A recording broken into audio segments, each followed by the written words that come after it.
लोगोफोर Hello my बन्धुफोर Hello my दोस्त Welcome my funny channel फैलाव बसुमतारी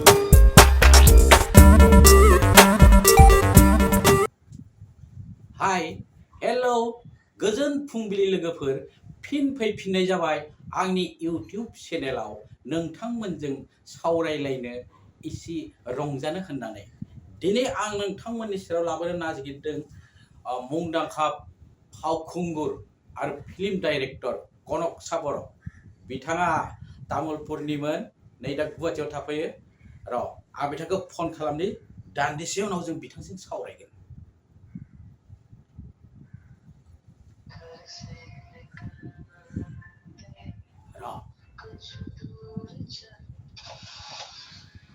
हेलो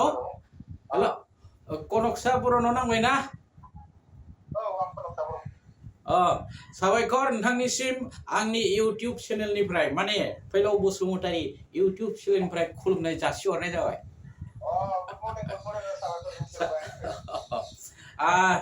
नोंथाङा आङो डाइरेक्ट खोथायाव फैनोसै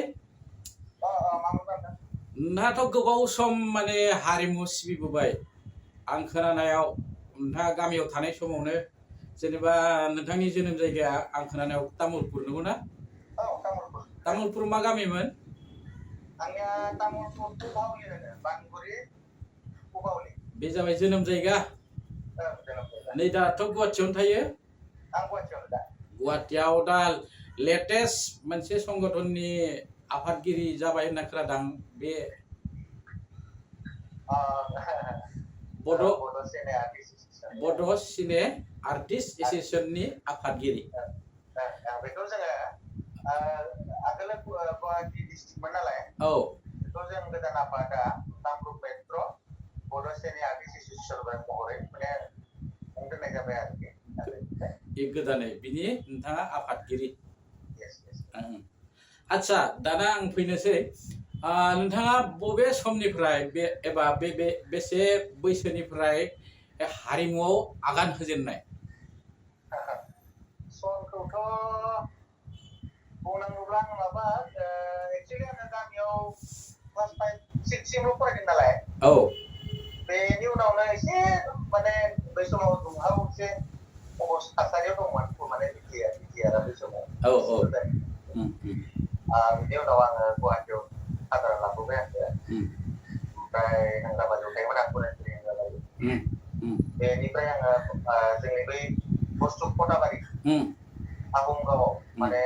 बाथौपुरि बड' एम इ स्कुलाव आङो माने एडमिसन लाफैदोंमोन आरो बेयाव क्लास 7आव लाफैदोंमोन आं जेला बे स्कुलाव एडमिसन लाफैनायनि उनाव लासै लासै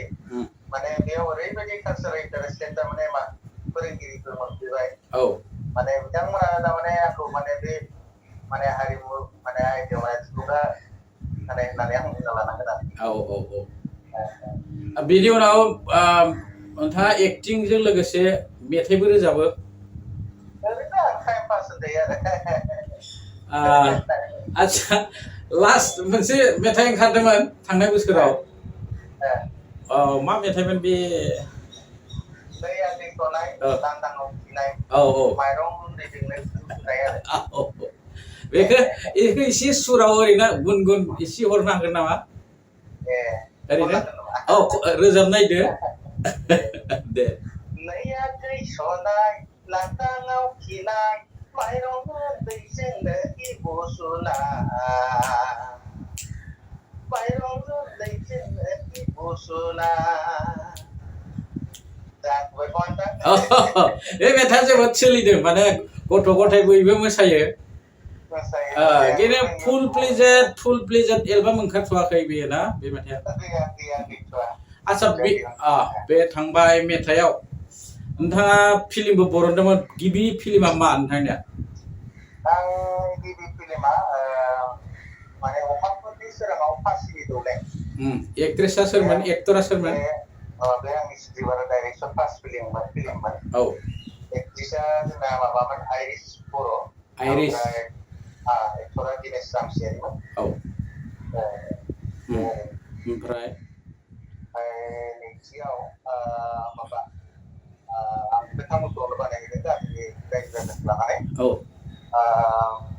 अननाया सैथोब्ला अननाया सैथोब्ला वान बिसमोन बियो अननाया सैथोब्ला बेयावबो आङो बेयाव लादोंमोन आं अनजालि बसुमतारी हिर'इनमोन तामुलपुर मादारबारिनि ओमफ्राय दिनेश रामसियारि एक्टरमोन बेनि उनाव आरो बिसोर सानैखौनो लानानै बागानपारायाव समस्तिनि सासे हिनजाव अनसुला बनमालि सारा माने मोनसे फाइनेन्स खालामदोंमोन बे जाबाय रुपहि दैमानि गाथोनाव गासिबो आंनिमोन आरो एक्टिं माबा सोर दंमोन एक्टिंआव एक्टिंआवथ' जों बहुद सिनियर माने आर्टिस्ट दंजोबोमोन जोंनि गुवाहाटिनिफ्राय जुलं बसुमतारी किशोर कुमार बर' ओमफ्राय मन्दिर रामसियारि देबेन ब्रह्म ओमफ्राय बेफोराव दिनेश रामसियारि थाबाय अनजालि बसुमतारी तामुलपुरनिया ओमफ्राय आरो गोबां बै बागानपारानि किशोर ब्रह्म कुमार बर' ओमफ्राय कमलेश्वर बसुमतारी करियोग्राफार कमलेश्वर राजश्री बिसोर दंमोन आरो बिनि उनाव बानायबावदोंमोन ना मोनसे आं बेनि उनाव माबाखौ बानायबाय बेयो माबा मा होनना बुङो जुलिनि उनाव बेखौ आं डाइरेक्सन खालामबाय धनेश्वर ब्रह्म बिथांनिमोन बिथाङा एक्सुवेलि दुखुनांथाव जोबोद माने कालचार इन्डास्ट्रिमोन सासे कन्ट्रेक्टारमोनबो बिथाङा बे बागानपारा नबस्थि साइडआवनो नङा बिथाङा बे फिल्म माने रिलिज जानायनि उनावनो माने रुंसारि जादों रुंसारि जालांबाय प्रेसाराव बेनि उनावनो आं एसे माने दुलाराय बर' हारिमुफोरावबो लोब्बा थाबोनाय हिसाबै एबा एसे थानाय हिसाबै आरो लोगोसे बेफार नङाबानो सोलिना जानो हाया गुवाहाटियाव एसे गेजेराव गेप लाख'नाय रखम जाना दं आरो बेनि उनाव ओमफ्राय बिथिं आउटडुर बिटिसिआव माने फंबायफोरखौ नोंथांमोना बेखौ आङो 7 बोसोर सालायबोदों जाहांबाय आङो ओमफ्राय लामा लाफिननो सानदों आरो नै दाथ' माबायाव फैफिनबाय कालसारनि BCAआवनो आफादगिरि जाबाय जेला बे माने एक्टिं मेथाइ माने हारिमु लाइनाव हाबफिनबाय आरो गोदानै माने एक्सुवेलि माबा मोनसे मोजाङै खामानियाव मावनांगौबाथ' मोनबा खामानिखा गाव लाजायाथ' बे माबेबा मोनसे मोजां फिथाइ होनोबा माबेबा मोनसे दोनथ'नानै माबा मोनसेखौ मावनो गोनां जायो माब्लाबा बे जायो आच्छा दा आङो सोंनोसै बांद्राय आं सोंलुआ एसे गेदेर दा बड' सिने आर्टिस्ट एस'सिएशना बे बर'नि गोरिब बे फावखुंगुर फावखुंग्रिफोरखौ थांना थानायनि माबा मोनसे राहा सानदों नामा बेखौथ' मिरु आफादा आल्टिमेटलि 2-3 बोसोर आगोलनिफ्राय जिथु प्रसेस खालामबोदों आल्टिमेटलि आं मिथिनायाव एसे माने आं थांगासिनो दङ मानो होनबा जोङो दा मस्ट इम्परटेन्टआ जाहैबाय जोंना लिमिटेड जिथु नायग्राफ्रा एसे लिमिटेड नालाय पेन्डेलाव दा लिमिटेडब्ला जोङो माने हलनि प्रजेक्ट लाबाय जों माने हल लाबोनायनि थाखाय बेखौ आल्टिमेटलि बिटिआरनिफ्राय रिसेन्टलि थारमाने माबा प्रजेक्टखौ हरनाय खोथा बिदिनो बिसाया एक्सुवेलि मोजां आरो माने जामान प्रजेक्ट प्लेनिं खालामना दोनदों बेखौ बिथांमोना रिसेन्टलि मिथिदों नेक्स्ट कनफारेन्सआव बेखौ अपेन खालामनो जानांगौ बबेयाव मा जागोन आर्टिस्टफोरा बे माने जिथु हलनि प्रजेक्टआ जायोबा प्रडिउसारफोरा मोजां रोखोमै मोनसे फाइनेन्स कालेक्ट खालामनो हागोन फाइनेन्स कालेक्ट खालामनो हायोबा माने प्रडिउसारफोरा नांगौ बायदि जोंना आर्टिस्टफोरनो थारमाने बेथन होनो हागोन आरो होमबानो थांना थानो हाबाय आच्छा बेखौ जानो थाखाय बे कागज पत्र एसे दावखोदोंना दावखोआखै आन्दाज मोनदोंना आंनि बायदिबाथ' 90% दावगाना दङ 90आनो दावगाना दं होमबाथ' गोजोनथाव रादाब होबाय नोंथाङा बिराद नोंथांनि चेनेलनि थ्रुयै माने बयबो माने जोंनि हारिमु आयदानि बड' सिने आर्टिस्ट गासिबो आर्टिस्टफोरनि खावलायनाय आरो नार्भास जानो नाङा गावबा गावनि जिथुनिखि माने मिजिंखौ थियै लाखिनो थाखाय आब्रुथि लाखिनो थाखाय माने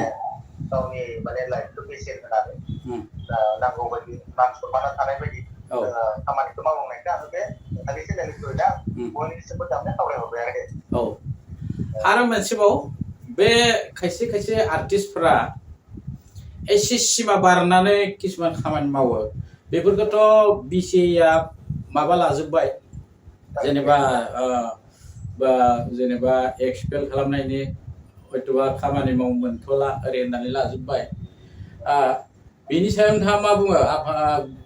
गुवाहाटि मेट्र'नि आफादगिरि जानानै कामरुप मेट्र' आफादगिरि जानानै आङो मिरु आफादखौनो लामा नागिरदों खेथ्रआव मानो होनबा एक्सपेल खालामनाया माने उनाव आङो दाबोलागै डेलिगेट माने मिटिं मोनथ'वाखै मिरु आफादजों ओंखायनो आंनि फारसेनिफ्राय मिरु आफादा जाबायदि साजेसन होलांगोन आंखौ बे हिसाबैनो आं खामानिखौ मावलांगोन आरो गाइडखौ माबायदि गाइड होनांगौ आरो बे जामोन सिस्टेम दं गुवाहाटियाव ओमफ्राय बे सिस्टेमखौ जोङो बानायगोन आरो जिरायखांबाय बिदिनो नेक्स्ट सेन्ट्रेल एक्जिकिउटिभ आं नेनानै दं आरो आं मोनथिनायाव गुवाहाटिनि बे हारिमुनि जायखिजाया संगठनफोरा मानसिफोरा मेम्बारफोरा एसे थोब्ले माब्ले नङा होमबा बे थोब्ले माब्ले जोंनो माबोरै जोङो गोख्रों गिदिर गिदिर थांखि लानानै दावखोलांनो हागोन बिनि माबा मोनसे सानदोंना नोंथाङा एक्चुअली थोब्ले माब्लेथ' गुवाहाटिखौ बुंजाया बे जाबाय अर्गानाइजेसननि लेभेलसो नोंथां आं दाख्लै माने कमिटि दानाय नालाय बिसोर नोंथाङा फट'फोरखौ मोननो हानाय फेसबुकआव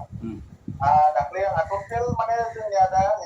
मेम्बारनि अनगायैबो मेम्बारानो 120 दङ दा माने स्पेसियेल मेम्बारा गतिके गुवाहाटियाव बा कामरुप मेट्र'आव जोंहा खामानि मावलांनो थाखाय माने उसुबिदा जानाय नंला उसुबिदा आरो दा माने फैगासिनो नेक्स्ट मिटिङाव जोङो जेनेरेल मिटिं लानानै आरो खायफा जोंनि नांगौ बायदि थालांनाय आर्टिस्टखौ जों नागिरगासिनो बिसोरखौ लाबोनानै जों बजब खाना लागोन रायलायनाय बेफोरबायदि जोङो आब्रुथिखौ लाखिनानै खामानि मावलांनो साबायखर बैसोगोरा आर्टिस्टफोराबो गुवाहाटियावनो दंहैयो बांसिन बिसोरखौबो एसे खौरां लालायनांगोन आं जोबथारनायाव नोंथाङा माबा मोनसे माबाफोर आखायाव लादो नामा फिल्म बरननायनि नै दा लेटेस्ट आं लेटेस्ट हिसाबै मोनसे माने टाइटेला बिराद पुराना बियो